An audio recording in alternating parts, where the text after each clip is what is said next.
Hi and hello there, Virgo! Welcome, new subscribers. My name is Yan, returning Istam buyers. Thank you so much. Yun yung walang sawang love and support for me. Kung di niyo pa naman pupunta sa channel, link down below sa ating description box. If interested, just click that link para mapunta kayo there. And araw-araw ay nag-upload tayo ng collective readings for all signs doon. At yun nga, lahat tayong gender dito sa bahay, lalaki, LGBT, lahat ay welcome. Pwede rin pong i-switch ang rules dahil possible magpalit yan. Kasi general reading ito. And at the end of the day, lahat ay may free will na free mong gamitin anytime, where? So, guys, no cross-watchers ni Virgo, welcome ka rin. May Virgo placements sa natal/birth chart. Welcome din kayo. Please only take what resonates sa inyo. Archangel Michael, thank you so much. Angel guides, can we get messages for Virgo, please? What this Virgo needs to know? Can you please show me? Virgo. Mga mensahe for Virgo.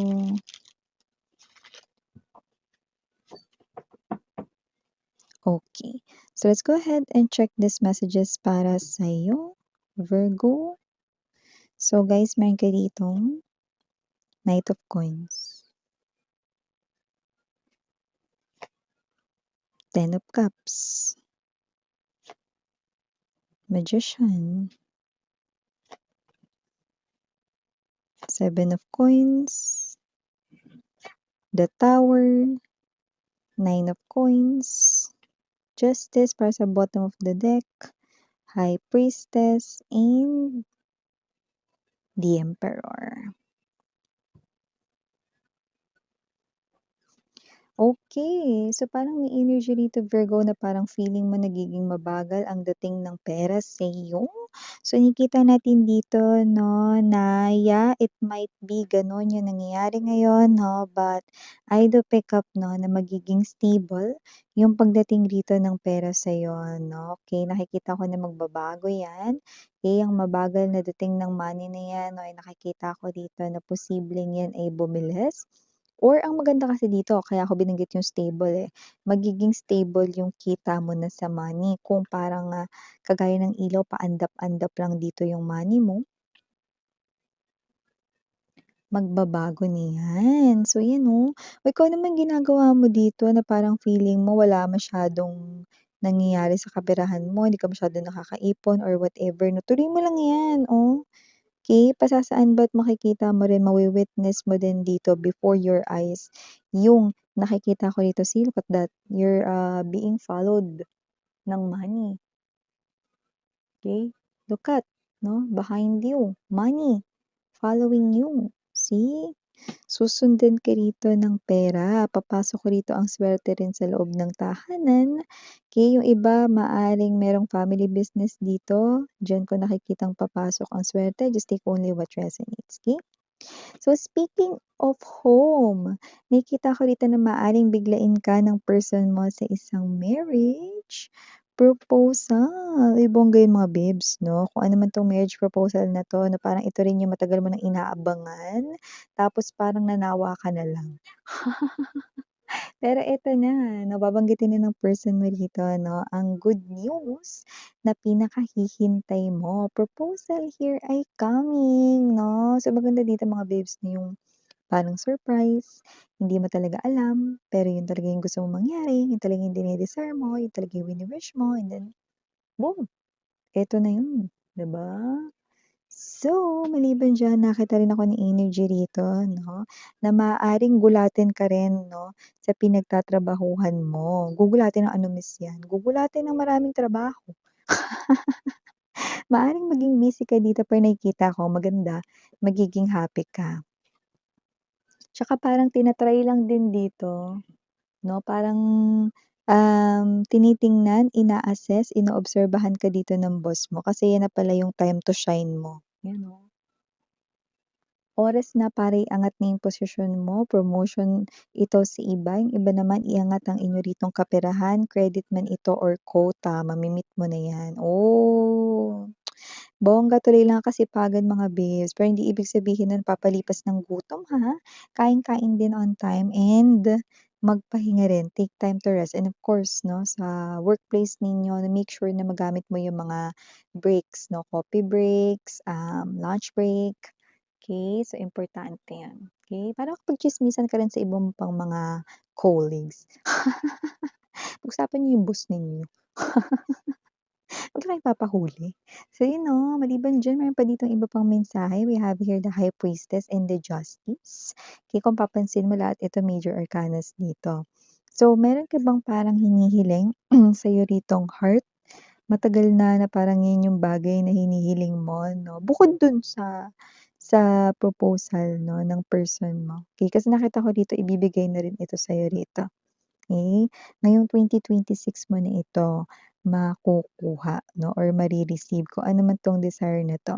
So, lumalabas na kung ano man ito, pagbago ng buhay mo 'yan, may kinalaman sa pagbabago ng buhay mo. Actually, nakita ko rito nababalanse yung mga bagay-bagay sa'yo at dati parang pinoproblema mo rito 'no, yung energy ng kaperahan 'no, possible na isa 'yan sa pinakabumalanse sa life mo with the Emperor. May energy rin dito mga babes 'no, na meron ditong darating like a mentor or parang tao dito na talagang may expertise or tao dito na talagang literal na mature na, parang parang person na alam na or gamay na 'no, sa may kinalaman sa kaperahan or pagnenegosyo. Matutulungan ka niya ng bongga dito 'no, na magiging daan or magle-lead sa wish fulfilled mo, 'yan. Actually, more about 'yun sa money or sa iyo ritong, financial goals. Nakikita natin 'no, na 'yun yung pinaka nakikita kong wish mo rito Virgo na matutupad, 'yan. So, maliban din diyan Virgo, nakita rin ako ng energy rito 'no, na possible 'no, na sa inyo rito na family ay maaaring magkaroon ng fast recovery. May nagkasakit ba dito 'no, or puwedeng ikaw 'yun, magkakaroon din ng fast recovery diyan, okey? 'Wag mag-alala 'no, improvement ay nakikita natin magiging mabilis, okey? So, maganda 'yun. And maliban din diyan Virgo, nakakita rin ako ng energy rito 'no, na posibleng meron ditong i-share sa'yo na information ang isang person dahil alam niyang pagkakatiwalaan ka niya, okey? Di ko naman nakikitang ipagkakalat mo yun or ipagsasabi, hindi naman 'no. Pero maaaring magulat ka doon kasi parang hindi mo ine-expect yun, "Oh, ano yun miss yan?" Ewan ko. Basta kung ano yung ise-share niya sa'yo parang hindi mo akalain na, "Oh, talaga?" Kunyari ganito, example. Yung friend mo shinare sa'yo na ang crush niya si ganito, ta's nagulat ka kasi gano'n pala yung tipo niya, eh, hindi naman gano'n yung pagkakakilala mo sa kanya kaya magugulat ka. 'Yan, example lang 'yun, but it could be anything, 'di ba? Hala, akala ko si ano ganito yung type niya, hindi pala. 'Yan oh, parang gano'n, example 'yun. O maliban diyan meron din pala rito 'no, na may mag-boyfriend, mag-girlfriend ba rito, maaaring pagstriktuhan ka ng person mo dahil mukhang meron ditong sitwasyon 'no, na ayaw niyang mangyari. So, I don't know, parang ito ay may kinalaman sa current events. Kunyari, dun sa lagi mong dinadaanan 'no, sinasabi niya na wag ka na dun muna dumaan kasi may aksidente nangyari dun or whatsoever, example lang 'yan. Okey, so parang ikot ka na lang kahit malayo yung iikutan mo basta wag ka na munang dumaan dun, parang gano'n, okey? Or yung iba naman 'no, example ko lang yun, hindi yun talaga yung pinaka-specific, okey. Ano pa bang iba nating example para mas malinaw? Kunwari 'no, um, maaaring etong person mo 'no, ay nag-aalala sa'yo 'no, kasi nagpapalipas ka ng gutom 'no. So, parang sinasabi niya rito na, "Dapat ubos mo 'yang baon mo, che-check ko 'yan." 'Pag gano'n 'no, parang gano'n. Example lang 'yun, okey? Kasi posibleng sumakit tiyan mo last last time, mga gano'n, okey? So, example lang 'yan. So, maliban din diyan, Virgo, nakakita rin ako dito ng energy 'no, na maaaring meron ditong ikagalit ka dahil may epal ditong sasabat na naman. Alam mo ang pinakagusto ko 'no, is yung sinasabi yung saloobin ng walang filter. Pero yung sasabihin yung saloobin 'no, ng hindi muna nag-iisip. 'Di ba? Kung tama ba yung sasabihin 'no, yun yung ayoko, 'yan, So, parang ganito na naiinis kayo or maiinis kayo dito sa isang person na 'to 'no, kasi parang may masabi lang talaga siya. May energy rito na maaaring family member yun, 'yan, family member na hindi muna nag-isip bago nagsalita 'no. Parang yung energy nonsense yung sinabi niya, walang sense. gano'n. Kaya maaaring mainis ka dahil nakita ko rito 'pag ito ay nangyari puwedeng pagod ka din. With the Seven of Coins energy, Nine of Coins energy, 'Pag pagod, gutom, mabilis ka talagang magalit. Lalo na 'pag may epal ta's hindi nag-iisip, hindi mo na pinag-iisipan yung sinasabi, 'di ba? Diyan nakakainis, yung mga taong salita ng salita tapos, wala namang sense yung sinasabi, mema lang, 'di ba?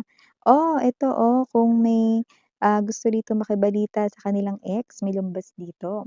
Maaaring mag-message pa ulit dito ang ex mo dahil meron siya ritong kailangan mula sa'yo. 'Yan, ito ay sa iba lumalabas na puwedeng ito ay hidden agenda, sa iba naman mga babes 'no, ay puwedeng yung kailangan niya rito ay talagang kailangan niyang literal. Baka meron siyang gamit na nasa sa'yo na kailangan niya, okey? Documents, baka ikaw nagtabi or whatever 'no, so may ganyan, okey?